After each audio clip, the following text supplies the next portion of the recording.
아멘. 감사합니다. 우리 자리에 앉아주십시오. 감사합니다. 예, 우리 지난 시간까지 우리 구약의 사사기 말씀 나눴고요. 이제 구약 했으니까 신약으로 또 다시 돌아왔습니다. 오늘은 이제 특별히 야고보서 말씀입니다. 야고보서는 제가 5번에 걸쳐서 매주 한 장씩 해서 5번에 걸쳐서 말씀을 함께 나누도록 하겠습니다. 오늘은 아무래도 야고보서 첫 시간이니까 야고보서에 대한 그 말씀을 좀 이렇게 전반적으로 말씀을 먼저 드리도록 하겠습니다. 제목이 야고보서죠? 그죠? 야고보라는 이름이 들어가 있습니다. 야고보서. 이게 편지라는 뜻이거든요. 서자가. 그러니까 야고보가 보낸 편지 이런 뜻입니다. 야고보라는 그 이름이 우리 성경에 보면 야고보라는 이름이 좀 많이 나옵니다. 제가 이렇게 잘 찾아보지 않았지만 5명 이상 최소한 이렇게 나오는 것 같습니다. 가장 익숙한 사람 누가 있을까요? 우리 야고보 하면 우리 성경에 가장 익숙한 사람 예수님의 제자 야고보가 있습니다. 근데 그 예수님의 제자 야고보는요, 아마 제가 기억하기에 그 예수님의 제자들 중에서 제일 먼저 순교하신 분입니다. 너무 빨리 순교를 하셔가지고 이 야고보서를 쓸 시간이 없었다, 쓰기에는 좀 부족하다, 신학자들이 이렇게 많이 이야기를 합니다. 그래서 예수님의 제자 야고보는 이 야고보서의 저자 야고보가 아닐 것이다 얘기를 합니다. 자, 그럼 누가 있을까요? 또 야고보, 예수님의 친동생, 바로 밑에 동생, 예수님이 첫째죠? 그 다음에 두 번째가 이제 야고보입니다. 그 사람도 야고보인데, 그 예수님의 친동생 야고보는요, 예수님이 계실 때는 예수님을 안 믿었습니다. 예수님을 안 믿었어요. 그 십자가에 이렇게 매달리셨을 때도 거기 그 자리에 없었죠. 네, 안 믿었습니다. 그런데 이제 예수님께서 부활하시고 승천하신 다음에 야고보가 회심을 합니다. 그리고 이제 첫 번째 교회, 우리 그 성경의 첫 번째 교회가 어떤 교회입니까? 예루살렘 교회 첫 번째 담임 목사님이 되시죠. 그 교회에 바로 이 많은 신학자들이 예수님의 동생 야고보가 이 야고보서를 쓴 그 야고보다라고 이렇게 이야기를 합니다. 우리 성경에 나오지는 않지만 이 예수님의 동생 야고보, 예루살렘 교회 담임 목사님 야고보 별명이 있습니다. 혹시 여러분들 뭔지 아세요? 이 야고보의 별명이 낙타무릎입니다. 왜 낙타무릎이냐? 이 기도를 얼마나 열심히 하는지, 이렇게 무릎을 꿇고 이제 그 당시에 이렇게 기도를 하니까 얼마나 열심히 기도를 했는지 낙타무릎처럼 이렇게 두껍게 됐다. 그래서 낙타무릎이라는 별명을 가질 정도로 그 야고보는 굉장히 열심히 기도한 그 인물이기도 하였습니다. 역시 성경에 나오지는 않지만 이 야고보가 이제 순교를 당해, 그 예수님의 동생 야고보도 결국은 순교를 당해서 이제 죽게 됩니다. 소천하게 되는데, 어떻게 순교를 당했냐면 그 예루살렘 성전 있죠. 그 지붕 꼭대기에 이렇게 끌려 올라가서 거기서 이렇게 떨어져서 그러니까 이제 그 핍박하는 사람들에 의해서 그렇게 해서 이제 순교를 당했다고 합니다. 여러분, 그 야고보서는 별명이 야고보서, 이제 사람의 이름 야고보가 아니라 야고보서는 또 별명이 또 있습니다. 이 책에 대한 별명이 또 있는데 신약의 잠언이라고 합니다. 왜 신약의 잠언이라고 하냐면 야고보서의 특징은요, 거룩한 삶을 굉장히 강조를 하고 있습니다. 처음부터 끝까지 거룩한 삶에 대해서 많이 강조를 하고 있습니다. 또 하나 특징이 있습니다. 이런 거 알아놓으시면 너무 좋으시죠? 야고보서에 또 하나 특징이 있습니다. 우리 신약 성경에 보면 예수 그리스도의 십자가에 대해서 강조를 해요. 어느 신약 성경이나 예수님의 십자가에 그걸 믿어야 된다, 이걸 강조하는데요. 특이하게도 이 야고보서는 예수님의 십자가에 대한 얘기가 한 번도 안 나옵니다. 예수님의 그 믿음에 대한 얘기가 한 번도 안 나오는 게 또 이게 특징이기도 합니다. 그래서 그 종교개혁가 있죠, 마르틴 루터. 종교개혁을 일으켰던 이 마르틴 루터는 이 야고보서를 굉장히 폄하했어요. 그래서 저기도 나오죠, 우리 스크린에도 지푸라기 서신이다, 이렇게 폄하해버렸습니다. 지푸라기 서신 무슨 뜻일까요? 너무 가볍다, 믿음을 강조하지 않는다. 그래서 그냥 잘못하면은 야고보서는 신약에서 빠질 뻔했다고 그러더라고요. 종교개혁하면서 신약 성경에서 아예 빠질 뻔한 그런 운명에 처하기도 했다고 합니다. 야고보서 이렇게 우여곡절을 겪고서 저희들이 이렇게 읽게 된 성경입니다. 저는 개인적으로 야고보서를 참 좋아합니다. 제 목회 철학하고도 조금 이렇게 관련이 되기도 하는데, 요즘에 교회들이 얼마나 많습니까? 요즘에 하나님을 믿는 그리스도인들이 얼마나 많습니까? 성경도 얼마나 많습니까? 제가 어렸을 때만 해도요, 제가 중고등학교 다닐 때만 해도 이렇게 신구약이 붙어있는 그 성경 전서라고 그러잖아요. 거의 없었어요. 제가 거의 본 적이 없습니다. 그냥 신약 성경에다가, 기억나시나요? 이렇게 파란 신약 성경에다가 시편 붙어있는 이제 그 정도 성경밖에 가질 수가 없었습니다. 근데 뭐 지금 보시면은 성경이 얼마나 흔합니까? 저희 집에 아마 이렇게 있는 성경만 아마 제가 세보지는 않았지만 봐도 10개는 넘을걸요.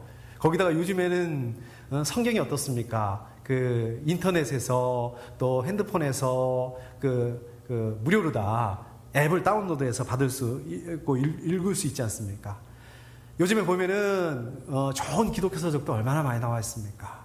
그냥 인터넷만 우리가 열기만 하면 좋은 설교도 얼마나 많이 들을 수 있습니까? 근데 거기에 반비례해서 완전히 반대로 교회가 요즘에 얼마나 많이 욕을 먹고 있습니까?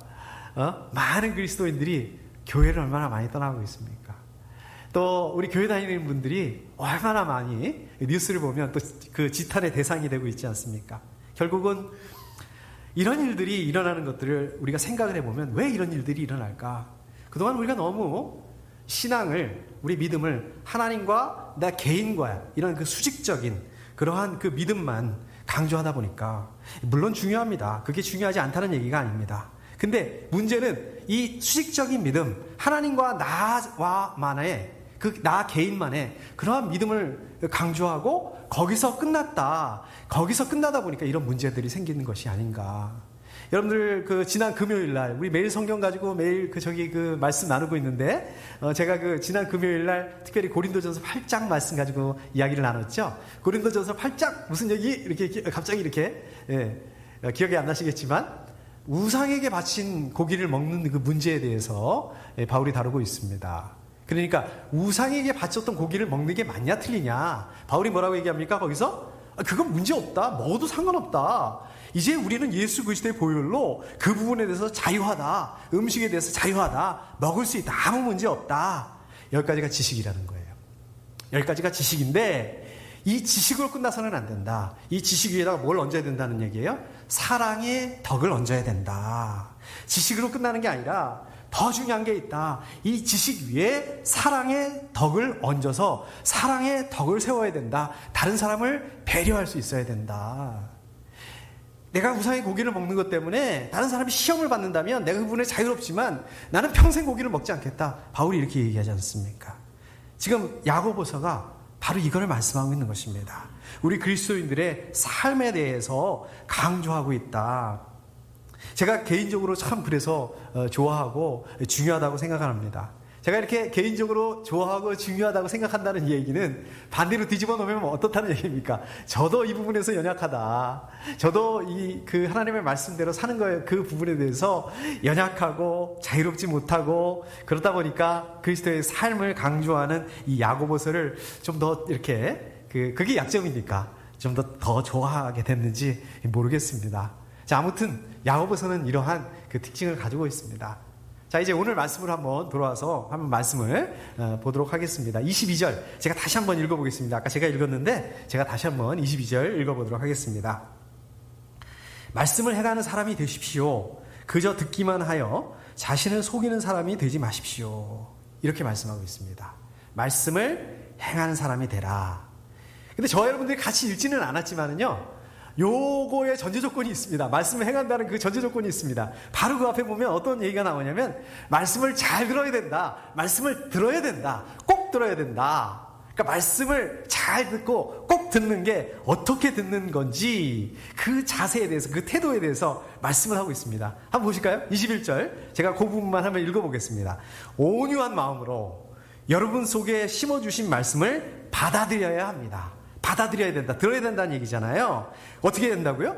온유한 마음으로 말씀을 받아들여야 된다. 그리고서 바로 오늘 말씀을 행하는 사람이 되십시오. 이거는 무슨 말씀입니까? 말씀을 순종하고 말씀을 행하는 데까지 나가야 된다. 그러니까 말씀을 듣는다는 거는, 말씀을 받아들인다는 거는 뭐라고요? 이렇게 육체적으로 귀로만 듣는 게 아니라 듣고 그거를 순종하고 행하는 것까지, 그게 듣는 거다. 그게 받아들이는 거다.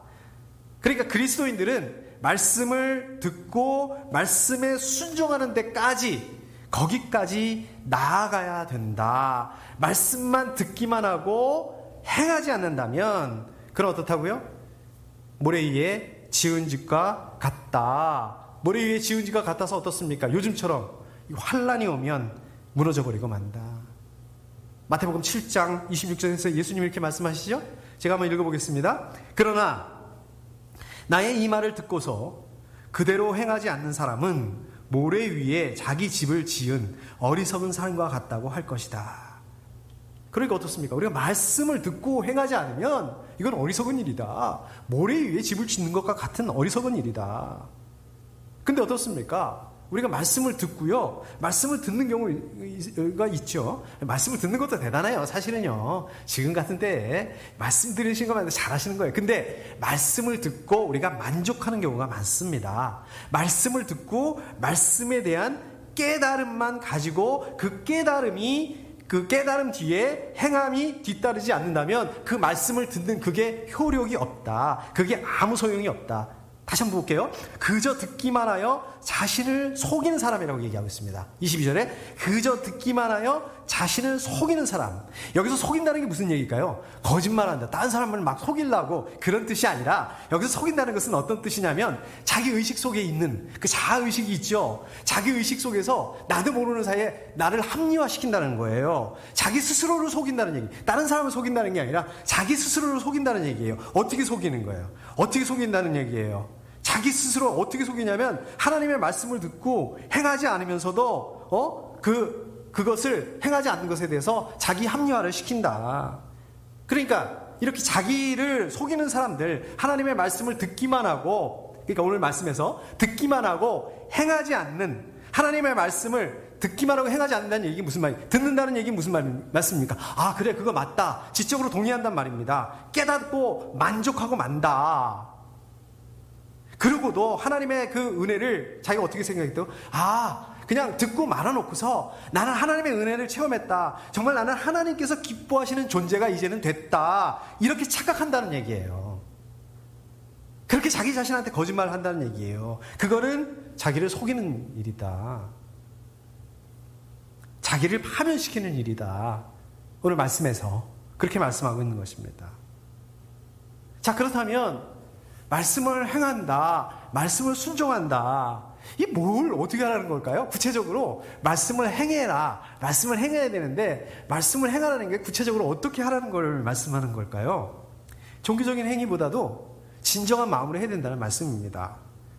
진정한 마음으로 하나님의 말씀에 순종할 수 있어야 된다는 말씀입니다. 자, 마태복음 7장 22절에 보면 사람들이 예수님한테 컴플레인을 하죠. 뭐라고 컴플레인을 하냐면 이렇게 합니다. 우리가 주님의 이름으로 예언을 하고 주님의 이름으로 귀신을 쫓아내고 또 주님의 이름으로 많은 기적을 행하지 않았습니까? 여러분들 예언하세요?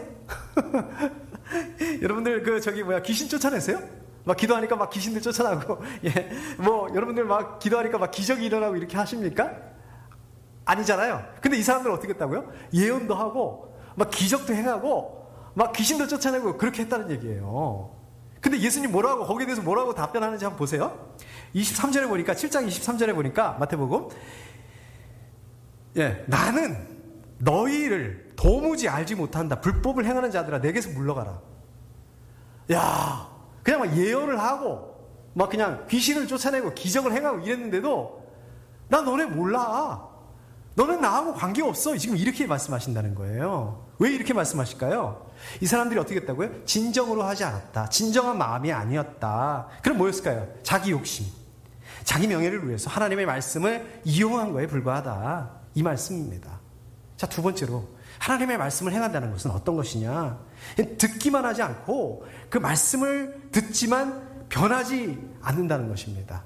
우리가 듣기만 한다는 건 변하지 않는다는 건 어떤 것이냐? 우리 요즘에 인터넷 열면 어떻습니까? 유명하신 목사님들 설교 많이 듣잖아요. 우리 설교 듣는 거 좋죠. 들으셔야 됩니다. 근데 그 설교를 듣는다는 그 자체만으로 우리가 거룩해지지 않는다는 거예요. 그냥 그 말씀을 듣고 말씀 좋네. 내가 말씀 몇 번 들었네. 이것만 가지고는 거룩해지지 않는다는 말씀입니다. 여러분들 이렇게 생각을 해볼 수 있죠? 만약에 저와 여러분들이 우리 트럼프 대통령한테 초청을 받아서 백악관에 방문했다. 이런 일이 일어날 수 있을까요? 여러분들 백악관 가보신 적 있습니까? 초청받아서 가보신 적 있습니까? 저는 초청받아서 간 적은 아니지만 저는 백악관에 한번 간 적이 있습니다. 여기서 이제 학교를 다닐 때였는데 그때 그 학교에서 견학으로 이 백악관을 간 적이 있었습니다. 안쪽까지 이렇게 들어간 적이 있었습니다. 물론 대통령을 만나지를 못했지만은 자, 저 여러분들이 백악관에 가서 우리가 대통령을 초청을 받아서 대통령을 만났다. 그런다고 해서 저 여러분들이 대통령이 되는 건 아니잖아요. 미국 대통령이 되는 건 아니지 않습니까? 마찬가지입니다. 여러분들 이렇게 주일 예배 이렇게 힘든 과정 가운데서 이렇게 힘들게 마스크까지 쓰시면서 이렇게 오셨어요. 이거 얼마나 귀한 일입니까? 또 온라인으로 지금도 우리 예배를 들으시고 또 예배에 같이 참여하고 계시는 거 얼마나 귀한 일입니까? 이거 중요합니다. 근데 이거보다 더 중요한 게 있다는 거예요. 그게 뭡니까? 저 여러분들이 하나님께 예배 드리고 하나님 말씀 들으시고 이거 또 중요하지만 이거보다 조금 더 중요한 게 있습니다. 조금이 많이 더 중요한 게 있습니다. 뭐냐? 말씀대로 행했느니가, 말씀에서 순종해서 살았는가, 여기까지. 예배 드리고 말씀 듣고 뿐만 아니라 우리가 예배 드리고 말씀 드린 게 우리 말씀에 순종한다는 그 행함으로 이러한 열매로 이런 결과로 나타나야 된다 이 말씀입니다. 우리가 겉으로 보기에는 거룩한 그러한 종교행위, 내가 예배 드렸으니까 여기서 만족해서는 안 된다는 얘기예요. 제가 이렇게 말씀드리면 말씀대로 행해? 저는 이제 은퇴했는데 이제 뭐 회사에 나갈 일도 없고 학교 갈 일도 없고 또 비즈니스도 안 하니까 저는 관계없어요. 뭐 이렇게 말하시는 분들이 계시더라고요. 맞는 말씀이죠. 뭐 실제로 그렇더라고요. 뭐 하나님의 말씀을 어떻게 행해? 어디 가서 누구한테 행해? 근데 우리가 말씀을 행한다. 한번 생각해 보십시오. 거창한 일이, 물론 이게 거창한 일이 될 수도 있지만 거창한 일이 아닐 수도 있습니다. 아주 사소한 거. 예를 들어서 저 사람 참 못마땅해. 저 목사 진짜 밥맛 없어. 근데 어떻습니까? 하나님 말씀하셨잖아요. 원수를 사랑하라고 말씀하셨잖아요. 원수가 아니잖아요. 그냥 좀 밥맛 없고 좀 마땅하지 못하고 좀 그렇고 원수 아니잖아요. 그래서 어떻습니까? 그 못마땅하지만 하나님 말씀하셨기 때문에 그 사람한테 그냥 따뜻하게 한마디 해주는 거예요. 그냥 인사 한번 해주는 거예요. 물론 마음속으로 그럴 수 있죠. 그냥 뭐 하나님 그러라 했으니까 마음속으로 그러지. 근데 마음속으로만 그러면 어떻게 몰라요. 표현을 할 수 있어야 된다. 표현하는 것까지. 누가복음 21장 3절에 보면 예수님 이렇게 말씀하시죠. 내가 진정으로 너희에게 말한다. 이 가난한 과부가 누구보다 더 많이 넣었다. 이 무슨 말씀입니까? 이 사람이 무슨 큰 일을 한 게 아니잖아요. 금식을 하고 그 제사장이 돼가지고 무슨 하나님의 지성소에 나가고 헌금을 어마어마하게 하고 이거 아니잖아요. 그냥 지금 우리로 말하면 그냥 1불짜리. 예. 근데 그 작은 부분에서 실천했다, 순종했다, 나타냈다. 이 말씀, 이거를 지금 예수님 말씀하고 있는 것입니다. 자, 그런가 하면 23절, 우리 오늘 말씀 23절 말씀을 다시 또 제가 한번 읽어보겠습니다. 말씀을 듣고도 행하지 않는 사람은 있는 그대로의 자기 얼굴을 거울 속으로 들여다 보기만 하는 사람과 같습니다. 여기 23절에 보면 말씀을 듣고도 행하지 않는 사람 이렇게 나오죠? 아까 22절 말씀하고 똑같이 시작하고 있죠? 오늘 사실은 22절, 23절, 24절, 25절 이렇게 읽었는데 여기서 제일 중요한 절이 어딜까요? 22절이에요.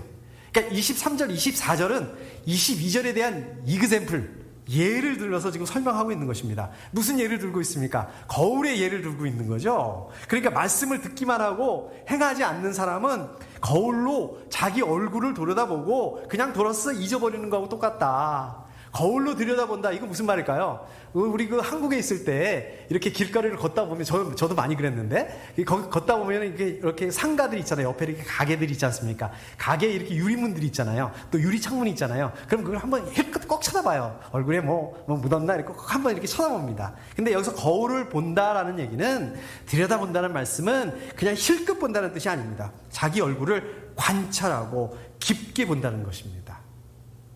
우리 특히 여자분들 많이 그러시죠? 얼굴 이렇게 저는 사실 거울을 이렇게 깊게는 안 보는데 거울을 깊게 본다. 거울을 깊이 본다. 거울을 왜 깊이 볼까요? 한번 생각을 한번 해보십시오. 이 바울이 아니죠. 우리 야고보서 그 당시에 야고보가 그 편지를 쓰고 있을 당시에 그 거울은 어땠을까요? 그때는 거의 지금부터 2000년 전이니까 어떤 거울을 썼을까요? 지금 우리 이런 거울일까요? 지금 잘 보이잖아요. 거울이 또렷하지 않습니까? 아니에요. 그 당시에는 이런 거울이 없었습니다. 그 당시에는 그 청동 구리로 만든 거울. 그러니까 어떻겠습니까? 거의 안 보이죠. 선명하지가 않습니다. 정말 자세히 들여다봐야지, 깊이 봐야지 조금 보일까 말까? 그래도 어떻습니까? 너무 희미하게 잘 안 보이니까 그냥 돌아서면은, 거울 보고 돌아서면은 그냥 그 본 거 희미해져 버리고 다 잊어버리고 이렇게 되는 것입니다. 마치 하나님의 말씀을 통해서 우리가 하나님의 말씀을 보면 어떻습니까? 하나님의 말씀을 듣다 보면, 아, 그렇구나. 내가 이 부분에 연약했구나. 이 부분이 좀 부족했구나. 그런데 이 잘못한 부분들에 대해서, 이 삶에 대해서 알기만 하고 그냥 돌아서서 뭐라 그럴까요? 그것을 잊어버리면 그게 무효다. 알았다는 것 그 자체가, 내 잘못을, 하나님의 말씀을 듣고서 내가 봤다는 그 자체가 그게 무효다. 아무 의미가 없다. 이런 말씀입니다. 자, 예를 들어서 우리가 밥을 먹다 보면, 제가 이제 좀 많이 그랬는데, 고춧가루가 꼭 껴요. 이에 고춧가루 끼지 않습니까? 거울을 이렇게 보잖아요. 밥 먹고 나면 거울을 보지 않습니까? 아유, 고춧가루가 꼈네? 그럼 당연히 뽑아야죠. 근데 거울만 보고 뽑지 않는, 마치 이거와 같다. 우리가 말씀만 듣기만 하고 그것을 행하지 않는다는 것은, 누가 그런 사람이 어디 있습니까?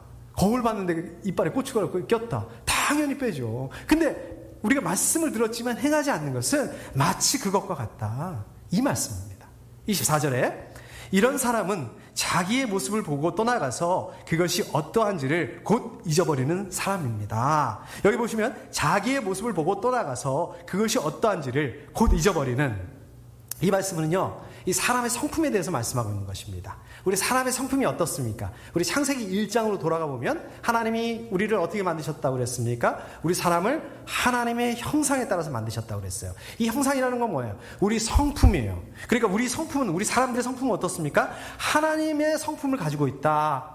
하나님의 성품을 가지고 하나님의 성품대로 살아야 되는데 그 모습을 잊어버리고 합당하지 않게, 그 말씀에 합당하지 않게 살아간다는 얘기예요. 하나님의 말씀을 들을 때 어떻습니까? 그 실체를 알게 돼요. 아, 우리가 하나님의 그 형상과 관계없이 살았구나. 그런데 그것을 그냥 보기만 하고 딱 돌아서서 말씀 속에 투영되는 자기의 모습, 내가 하나님의 모습, 그 형상대로 살지 않았다는 그 모습을 그냥 잊어버리고 하나님의 말씀대로 살지 않는 거, 이게 바로 자기를 속이는 거다.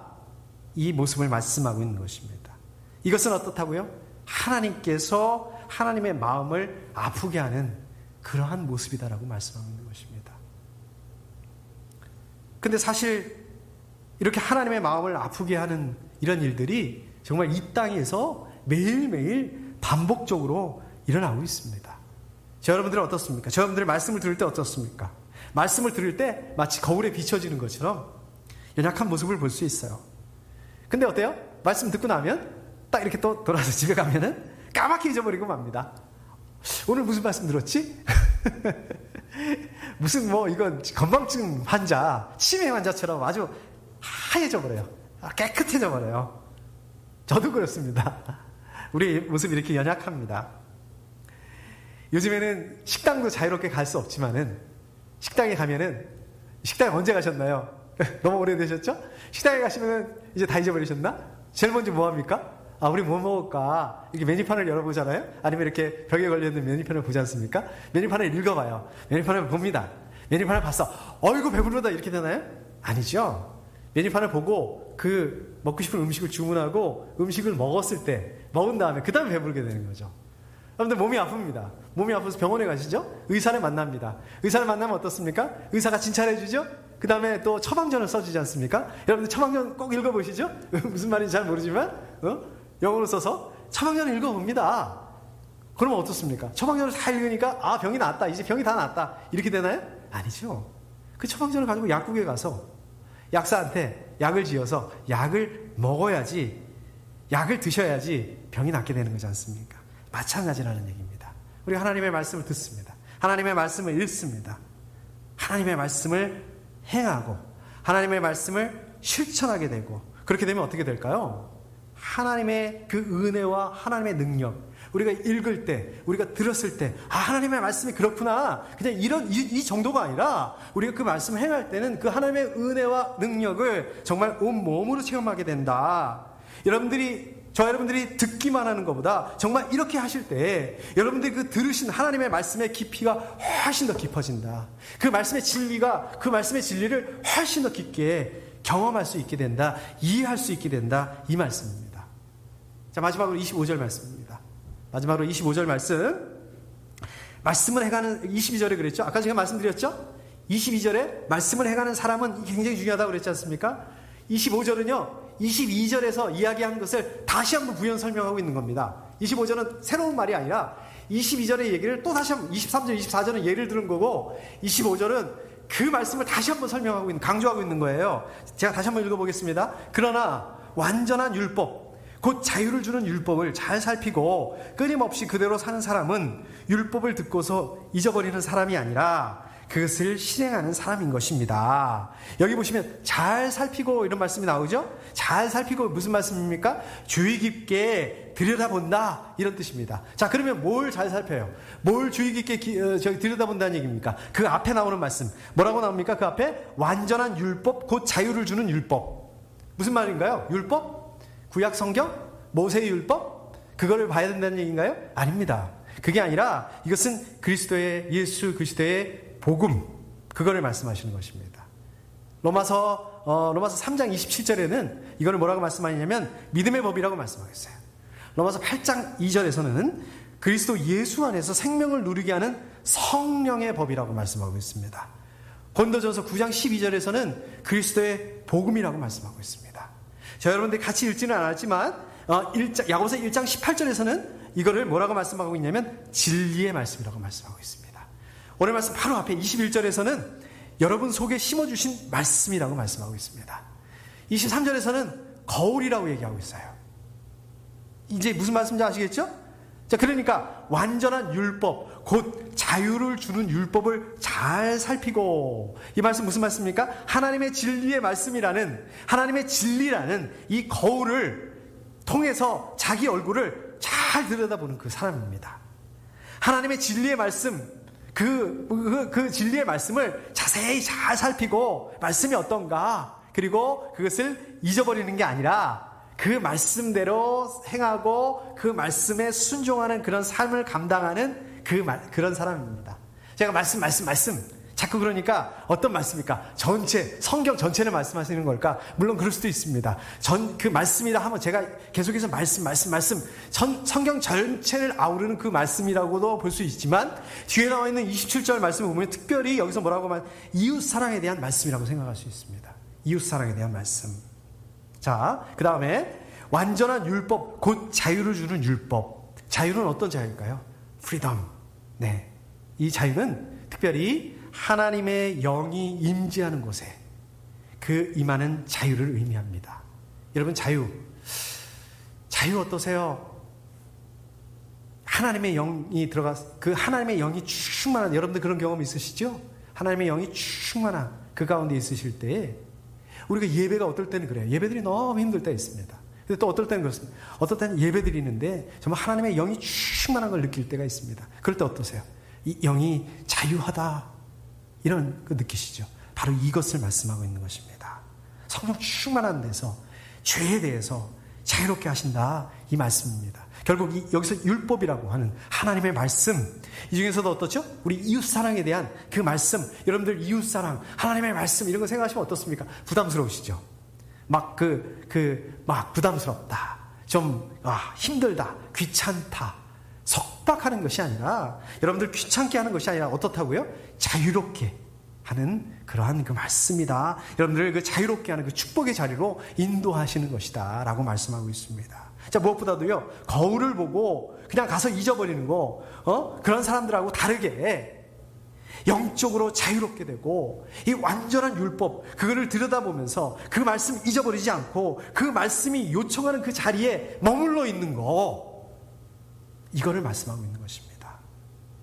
바로 그렇게 할 때 여러분들이 하나님의 말씀의 가운데 머물러 있으실 때 그 말씀이 여러분들 가운데 요청하고 있는 것을, 말씀하고 있는 것을 잊어버리지 않을 때 그 말씀대로 행할 수 있게 된다. 그때야 비로소 할 수 있게 된다. 내가 해봐야지 안 된다는 거예요. 우리 하나님 말씀 안에 그 앞에 머물러 있을 때 가능하다는 말씀입니다. 자, 그 다음에 보십시오. 제가 보기에는 가장 중요한 부분입니다. 오늘 말씀에 전체 다 잊어버리셔도 좋습니다. 이 부분만 꼭 기억하십시오. 제일 중요한 부분. 제가 다시 한번 읽어볼게요. 25절 뒤에 보면 이런 사람은 그가 행한 일에 복을 받을 것입니다. 복을 받는데요. 네. 그러니까 어떻게 된다는 얘기예요? 행한 일 때문에 복을 받을 거다. 하나님의 말씀을 행한 그것 때문에 행복하게 될 거다. 하나님의 말씀을 행하는 그 과정에서 복을 받게 될 거다. 이 말씀입니다. 하나님의 말씀을 행하는 사람 그 마음 깊은 곳에 여러분들 어떻습니까? 우리가 하나님의 말씀을 행하시게 되면 어떻습니까? 뿌듯하죠? 그렇잖아요. 뭐 하나님의 말씀을 행한다고 해서 또 돈이 되는 것도 아니고 오히려 돈을 잃어버리죠. 시간을 뺏기게 되지 않습니까? 근데도 어떻습니까? 내 안에 어떤 마음이 옵니까? 만족하는 마음이 옵니다. 내 안에 행복한 마음이 생깁니다. 내 안에 기쁜 마음이 이걸 말씀하고 있는 것입니다. 여러분들 왜 우리가 하나님의 말씀을 들어야 될까요? 바쁜데 먹고 살기도 힘든데 왜 하나님의 말씀을 봐야 될까요? 왜 하나님의 말씀을 행하고 왜 하나님의 말씀으로 살아라 왜 자꾸 그거를 얘기하는 걸까요? 지금 말씀하시잖아요. 이게 여러분들 복을 받기 위한 하나님의 복을 위한 열쇠다, 지름길이다, 키포인트다. 여러분들 기도 열심히 하시잖아요. 기도 응답 받기 위한 지름길이다, 비결이다. 보십시오. 결국 하나님의 축복. 이거는 하나님으로부터 오는 게 맞죠? 근데 어떻습니까? 우리가 감나무에서 감 떨어지는 것처럼 이렇게 기다리는 게 아니라 어느 날 우연히 오는 게 아니라 여러분들 어떻게 해야 된다고요? 먼저 하나님에 대한 믿음을 가지셔야 된다는 거예요. 하나님에 대한 그 신뢰를 가지셔야 돼요. 하나님 신뢰할 수 있어야 된다는 거예요. 하나님에 대한 이 믿음, 하나님에 대한 이 신뢰, 이 하나님에 대한 이 말씀이 저 여러분들의 그 삶이라는 실제에서 나타나게 되는 여기까지. 그냥 믿음만, 그냥 믿어? 하나님 신뢰 이게 아니라 이 말씀이 우리 삶 속에서 삶으로 나타나는 여기까지 이렇게 연결돼야 된다. 그래야 우리가 복을 받을 수 있다. 이거 헷갈릴 수 있죠? 아니, 그러면 하나님의 복을 받는 건 우리 학위에 달려있다는 거야? 우리한테 달려있다는 거야? 아니에요. 하나님의 주권 가운데 있습니다. 하나님의 섭리 가운데 있습니다. 하나님 그 주시는 거 맞습니다.